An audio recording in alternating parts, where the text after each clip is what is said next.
Masyarakat Bugis Makassar mempunyai sejumlah tradisi yang menghiasi kehidupan manusia, mulai dari sebelum kelahiran hingga meninggal dunia.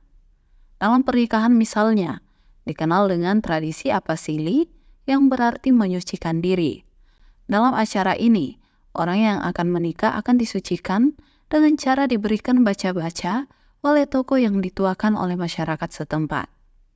Menurut dosen ilmu budaya Universitas Hasanuddin, Dr. Sumarlin Rengko HRSSM HUM, hal tersebut bertujuan untuk menghindarkan diri dari hal yang buruk. Sebelum kita dilahirkan atau melahirkan, itu namanya apasili. Apasili ketika kita di bahasa misalkan ya terjemahkan itu bisa digambarkan membersihkan diri atau menyucikan diri ya. Seperti itu, atau membersihkan diri atau menjauhkan diri dari hal-hal yang kurang baik. Itu orang-orang tertentu yang hadir. Biasanya orang yang dituakan atau ditokohkan dalam masyarakat. Terlepas tadi ada keluarga, ada orang tua. Selain itu, terdapat pula ritual Androng Base yang masih kerap dilakukan di Makassar. Umumnya, ritual ini dilakukan kepada bayi berusia 20 hingga 40 hari. Dalam sajiannya terdapat sebuah kue menyerupai komodo atau padale yang dalam bahasa Makassar Goa disebut dengan rejeki. Ideologi yang ada pada masyarakat sejak dulu meyakini bahwa dengan membuat kue dalam bentuk padale dapat membawa rejeki yang banyak serta seluruh harapan terwujud. Pada pelaksanaannya, Androng Base selalu diperankan oleh wanita dan menampilkan beberapa benda seperti parang dan lipas abe sebagai simbol kemapanan dan kerja keras.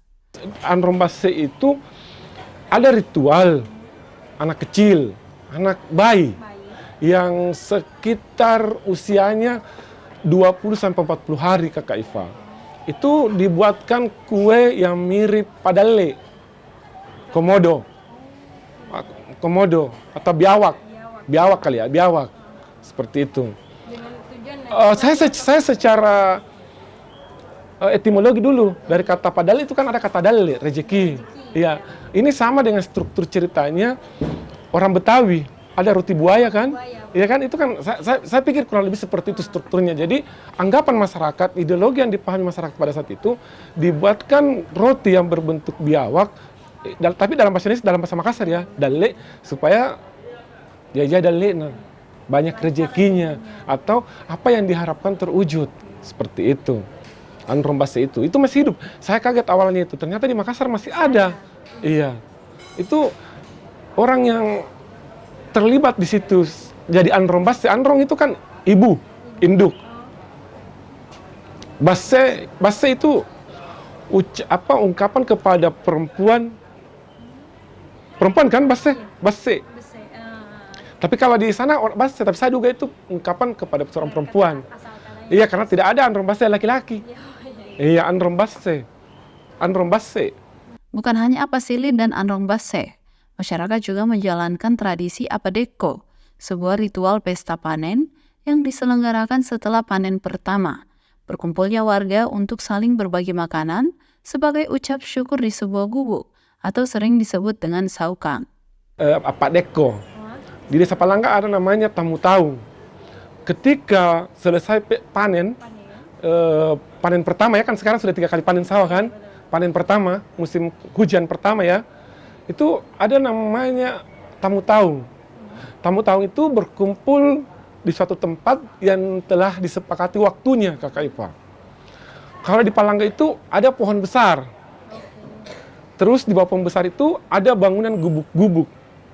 Gubuk ini namanya saukang. Di pintu 1 ada juga, di dekat Baruga juga ada. Itu namanya saukang. Itu dikeramatkan oleh masyarakat tertentu. Itu didatangi di situ orang makan-makan, ada mungkin membaca doa juga. Di sana saya pernah hadir, di situ ada baca doa-doanya. Saya pikir kalau baca doa silahkan dimanapun kita bisa berdoa. Saya pikir seperti itu. Yang jadi unik itu adalah di zaman sekarang. Kenapa di era semakin banyak alih fungsi lahan, tetapi masih ada hal seperti itu? Saya kira menarik, karena pertama sudah jadi fungsi pariwisata kan, sudah banyak orang luar datang di situ menyaksikan itu. Yang kedua sebagai terkait pariwisata kan terkait dengan pendapatan masyarakat. Iya, perekonomian ya. Iya, kesejahteraan masyarakat. Yang terakhir kan sebagai hiburan ya. Sebagai hiburan ketemu-ketemu silaturahim dan lain-lain itu. Bayangkan kakak misalnya 100 perempuan atau 100 keluarga bawa di situ makanan. Itu duduk bersama orang menikmati setelah baca-baca. Smarlin Rengko mengatakan bahwa beberapa tradisi tersebut mesti dilestarikan karena itu merupakan lambang kemajemukan untuk menjaga kebersamaan dan silaturahmi tetap terjaga. Muhammad Saiful, Iva Aisyah Rahman, Onhas TV.